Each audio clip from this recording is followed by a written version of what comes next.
Corona ಎರಡನೇ ಅಲೆ ಹಬ್ಬುತ್ತಿರುವ ಹಿನ್ನೆಲೆಯಲ್ಲಿ ದೇಶದಾದ್ಯಂತ ಜನರು ಆಸ್ಪತ್ರೆಯಲ್ಲಿ ಬೆಡ್ ಇಲ್ಲದೆ ಸಮಸ್ಯೆಯನ್ನ ಎದುರಿಸುತ್ತಿದ್ದು, ಇದನ್ನ ಮನಗಂಡ ಯುವ ಕಾಂಗ್ರೆಸ್ ಬೆಂಗಳೂರು ಸೇರಿದಂತೆ ವಿವಿಧ ಜಿಲ್ಲೆಯ ಜನರ ಸೇವೆಗೆ ಉಚಿತ ಆಂಬ್ಯುಲೆನ್ಸ್ ವ್ಯವಸ್ಥೆಯನ್ನ ಕಲ್ಪಿಸಿದ್ದಾರೆ.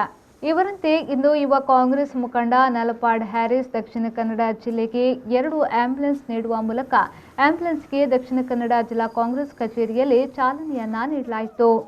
ಈ ವೇಳೆ ಮಾತನಾಡಿದ ನಲಪಾಡ್ ಹ್ಯಾರಿಸ್ ಅವರು, ದೇಶದಲ್ಲಿ ಕೋವಿಡ್ ನಿಯಂತ್ರಣದಲ್ಲಿ ಸರ್ಕಾರ ಸಂಪೂರ್ಣವಾಗಿ ವಿಫಲವಾಗಿದೆ.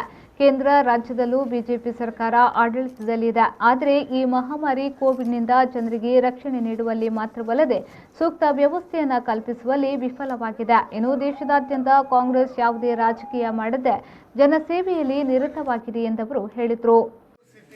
ಸ್ವಲ್ಪ ದಿನದ ಮುಂಚೆ ತುಂಬಾ ಜಾಸ್ತಿ ಆಂಬ್ಯುಲೆನ್ಸ್ ಶವ ಸಂಸ್ಕಾರಕ್ಕೆ ಬರೀ 1 ಪಾಯಿಂಟ್ ಇಂದ 1 ಪಾಯಿಂಟ್ ತನಕ ಕರ್ಕೊಂಡು ಹೋಗೋಕ್ಕೆ 15,000, 20,000, 30,000 ಚಾರ್ಜ್ ಮಾಡ್ತಾ ಇರೋ ಒಂದು ಸಂದರ್ಭ ಇತ್ತು.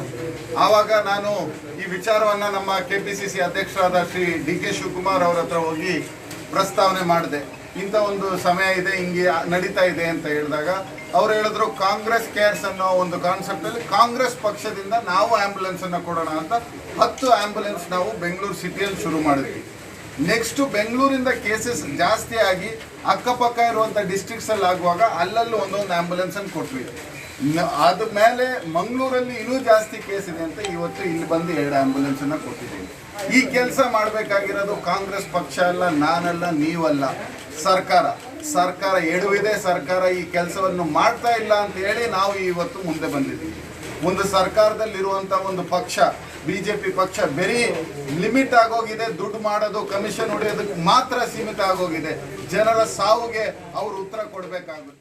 ಕಾರ್ಯಕ್ರಮದಲ್ಲಿ ಮಾಜಿ ಸಚಿವ ರಮಾನಾಥ್ ರೈ, ಕಾಂಗ್ರೆಸ್ ಜಿಲ್ಲಾಧ್ಯಕ್ಷ ಹರೀಶ್ ಕುಮಾರ್, ಮಾಜಿ ಎಂಎಲ್ಸಿ ಐವನ್ ಡಿಸೋಸಾ, ಮಾಜಿ ಶಾಸಕ ಮೊಯ್ದೀನ್ ಪಾವಾ, ಸುಹೇಲ್ ಕಂದಕ್, ಯುಪ ಇಬ್ರಾಹಿಂ ಮತ್ತಿತರರು ಉಪಸ್ಥಿತರಿದ್ದರು.